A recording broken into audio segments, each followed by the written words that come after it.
एक भयानक रात थी। पेड़ों के बीच से गुजरती हवा ऐसे गूंज रही थी जैसे कोई रो रहा हो। जंगल के एक कोने में एक पुराना मंदिर था जहां से अक्सर लोगों को औरत की चीख सुनाई देती थी। गांव वाले कहते थे उस मंदिर के पास एक चुड़ैल रहती है जिसका श्राप अब तक जिंदा है।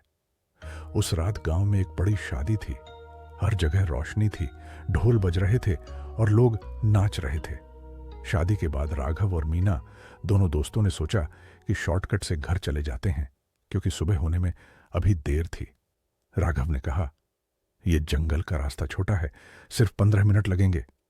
मीना ने डरते हुए कहा, लोग कहते हैं रात में इस रास्ते पर चुड़ैल दिखती है। राघव हंसकर बोला, बस लोगों के वहम है, चल तू टेंशन मत ले। बाइक स्टार्ट हुई और दोनों जंगल के रास्ते पर निकल पड़े। जंगल में घना अंधेरा था, सिर्फ बाइक की हेडलाइट ही उन्हें रास्ता दिखा रही थी। अचानक एक लाल चुन्नरी हवा में उड़ती हुई आई और राघव के हैंडल पर अटक गई। राघव ने मुस्कुराते हुए कहा, लगता है किसी दुल्हन की चुन्नरी है। लेकिन मीना ने जमीन पर कुछ देखा। लाल सिंदूर की एक रेखा बनी हुई थी और उसके पास एक पुराना मंगलसूत्र पड़ा था। मीना का दिल जोर जोर से धड़कने लगा। उसने कहा, राघव, यह जगह ठीक नहीं लग रही, चलो यहां से। राघव बाइक मोड़ने ही वाला था कि अचानक उनके सामने एक औरत सफेद साड़ी में खड़ी थी। उसका चेहरा आधा घूंघट में था और पैर उल्टी दिशा में।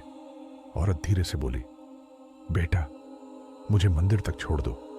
उसकी आवाज में दर्द था लेकिन साथ ही एक अजीब खिंचाव भी। राघव कुछ बोलता उससे पहले उसकी आंखों में देखता ही रह गया। लाल आंखें जिनमें आग सी जल रही थी। बाइक अपने आप बंद हो गई। औरत ने अपना घूंघट उठाया।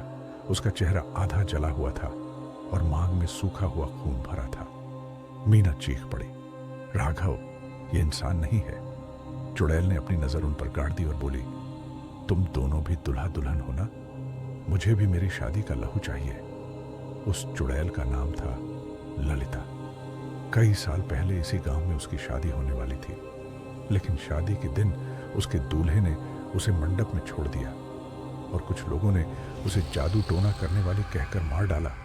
उसकी मांग में जलता हुआ सिंदूर भरकर उसकी लाश मंदिर के पास दफना दी। उसी दिन से वो चुड़ैल बन गई। जब भी किसी दुल्हन का सिंदूर दिखता है, उसका श्राप जाग उठता है। वो कहती है, मुझे मेरी शादी पूरी करनी है, मुझे दूल्हा चाहिए। उसका श्राप था हर नए दुल्हा दुल्हन से अपनी मौत का बदला लेना। राघव ने बाइक दोबारा स्टार्ट करने की कोशिश की, लेकिन बाइक चालू नहीं हुई। चुड़ैल हवा में उछलकर राघव का गला पकड़ लेती है। उसके नाखून उसकी गर्दन में धंस जाते हैं। खून के छींटे चुड़ैल के चेहरे पर पड़ते ही उसका चेहरा और लाल चमकने लगता है। मीना भागती हुई मंदिर के अंदर जाती है और घंटी बजाती है।